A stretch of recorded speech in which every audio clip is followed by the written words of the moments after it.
All right, so this is our servant leadership final presentation. Um, Cassandra Curran, Elizabeth Waddle, Emily Wallace. You're good.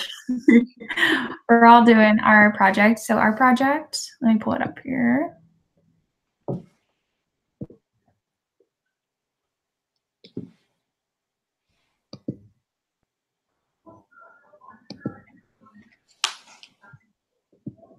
All right, so our project was over the organization Children and Family Urban Movement, otherwise known as CFUM. It's located in the kind of eastern side of Des Moines. And their mission is essentially to create a community that supports the potential of children, youth, and families through educational success, healthy living, and community engagement. During the project, our time was mainly spent serving and supporting this mission while assisting CFUM when creating safe spaces where all are welcome. For example, how some of us hung out at Haven in the afternoons with the kids, one of the programs, and I spent a lot of my time at the Breakfast Club. So they have a very broad span of different opportunities that are available to kids and families in the community. The history of CFUM, it was actually began in 1968, which is when the Breakfast Club began. The Breakfast Club was created by the Trinity United Methodist Church, which is on the north side of Des Moines. They began serving breakfast to students before school started just because they noticed that a lot of the kids weren't provided breakfast at home prior to going to school. So the program was initially ran by church members and volunteers in that area. And as the organization grew, they noticed that they needed to expand upon the Breakfast Club and additionally offer students supper. So they created the Supper Club. The Children and Family Urban Movement was developed then in 1992 officially. It overtook both of those programs and then developed its own as it has grown over the years. CFAM additionally now runs a variety of summer programs, educational programs, and other after-school activities that community members are allowed to join in, even though it is still located in the basement area of the church. It's definitely grown, and they do a large variety of activities for students and families.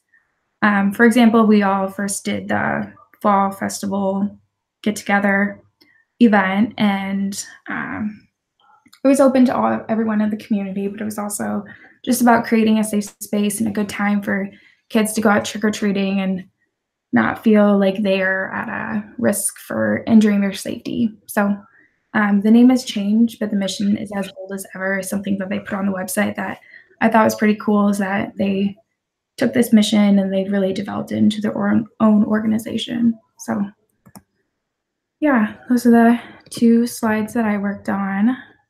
Okay. So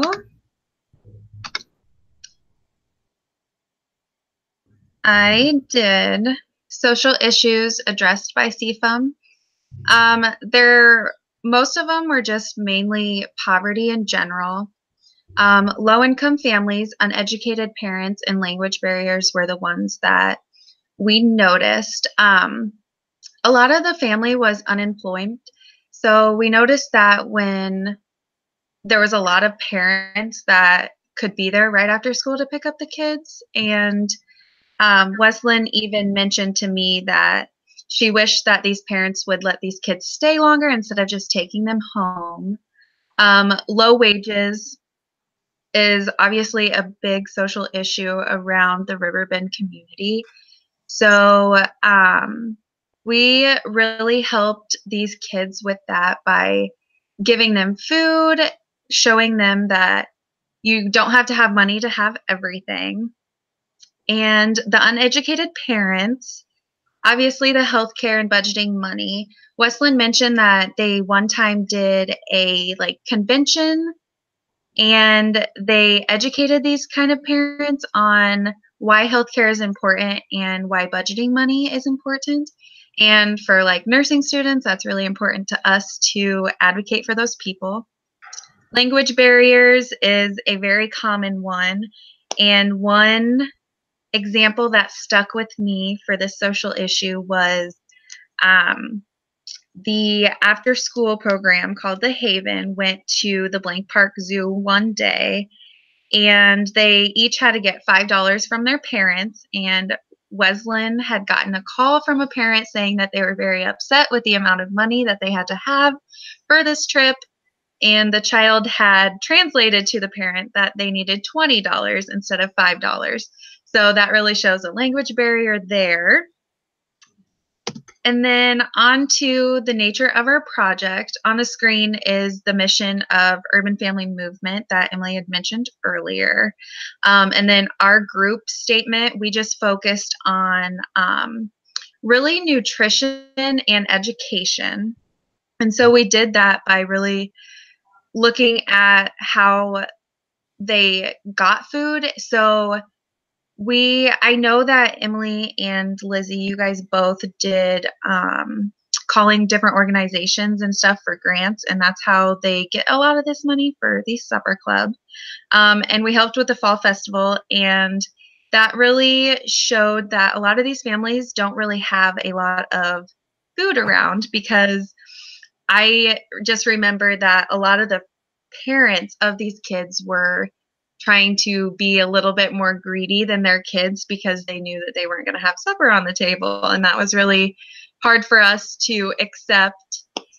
So we really did meet all of our objectives for this whole statement. We focused on education by mainly helping with reading at the Haven and math questions and problems. And then we also focused on the healthcare point of view that we had in one of our objectives by calling different organizations and really making sure that we had enough grants and stuff with CFUM for them to be able to donate all this food for these people, because sometimes it's their only meal they have. Okay. All right, my turn. Here we go. See if it'll work.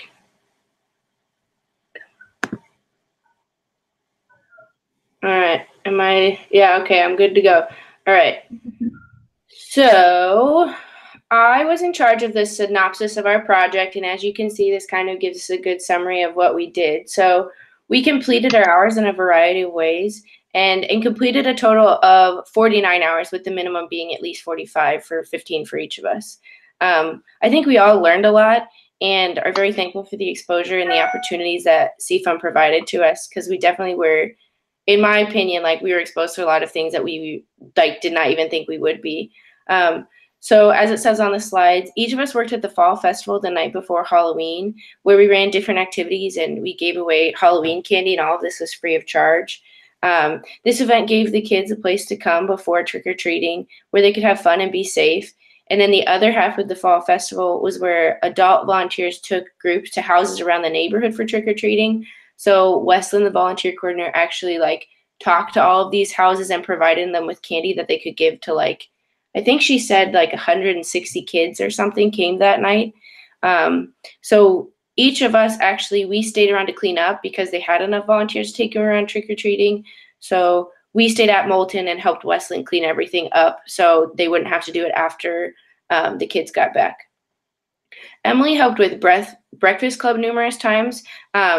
When they first started, as Emily said, they served breakfast to kids before they would go to school. Because school starts earlier now, they no longer serve breakfast, but they still provide that safe environment and fun activities for the kids before school starts. That way parents can drop them off early, and then they can go to work and not have to worry about what their kids are doing. Both Cassandra and I worked with the Haven for different age groups. I worked with kindergarten through second grade. I played games with them, colored pictures with them, and read lots of stories. And then Cassandra worked with third to fifth grade and did a bunch of similar activities. But like she said before, she focused a lot more on math with those kids. And then Emily and I both worked with Wesleyan and really began to understand how a nonprofit works. So the first times that Emily and I worked with Wesleyan, she had this huge long spreadsheet of all of these foundations. And so we essentially just cold called. We found these numbers and cold called them to ask how their grant process works. So we'd record the information, and then whatever information we gathered, they'll use that to ideally obtain grants, and that money will go towards like operating costs and the continuation of CFRM programs. And then I also worked with Westland. They had a fundraiser for the 50th anniversary of the Breakfast Club, and they were trying to collect silent auction donation items. So I called a bunch of businesses around Des Moines to see if they'd be willing to donate something. So CFM does a lot within this community, but it definitely takes a lot of work and organization to even accomplish that. And then Emily also volunteered for the Thanksgiving Eve dinner. So as the name suggests, it's a big meal right before Thanksgiving. They actually had over 100 volunteers with various jobs. So some people just donated food, some people helped set up, and then other people served food at the event. So Cassandra talked about how we achieved the objectives, but I put them up here as a reference and to help summarize. So I'll just read them off just so it's out there. So our objectives were: 1, recognizing biases and utilizing the ethical principles of justice and beneficence when interacting with families of different socioeconomic status. Cassandra mentioned that in her social issues slide. Number 2 was identify various developmental milestones present in children and how to properly interact with them in accordance with each individual's growth and development. This was especially prevalent at Breakfast Club in the Haven when you're directly interacting with those kids. And the third one is connect the ideas of healthcare and how those of lower socioeconomic status can be predisposed to countless problems, finding proper resources to properly diagnose and ideally treat early if these problems are evident. This one we kind of did by providing examples of future healthcare workers and working with the kids, but also by working with Westland and providing or getting donations to help with further programming.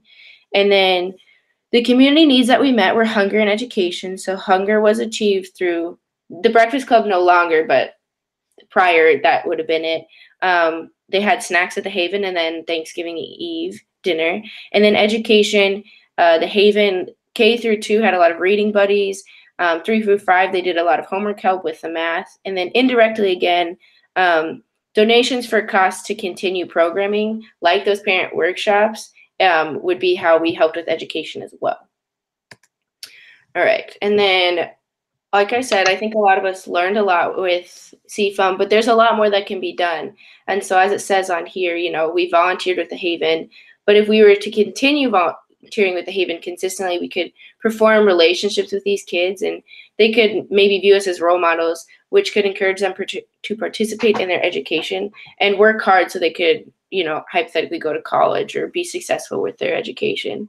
Emily and I both helped Westland a lot, and so we were able to better understand, like I said, it takes a lot of work to keep a nonprofit going, and all of the program that CFA conducts are free to the participants. They don't pay anything.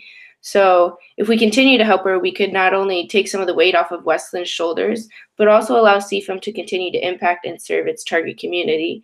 And if we have more resources, we could potentially donate some money or other items to kind of help with that programming. So games for the Haven, or even more food for Supper Club or Breakfast Club maybe.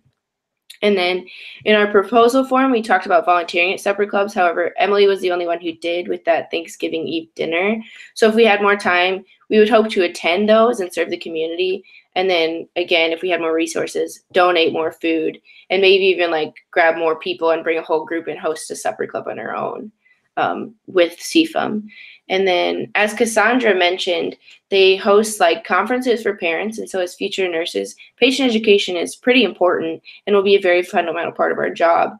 So we'll have to have, we've all had classes discussing how important education is. So in the context of CFUM, we could attend some of these conferences as well as maybe like lead 1 or 2 of them, especially about like children's health, normal growth and development, and how nutrition plays into that. Yeah. So there's a lot of things that we could do, and there's a lot of things that CFM does. So if we had more time, if we had more money, we could do this as well as a bunch of other things. There is our references. Am I off screen share? Oh, yeah, there we go. Oh, no, I'm not.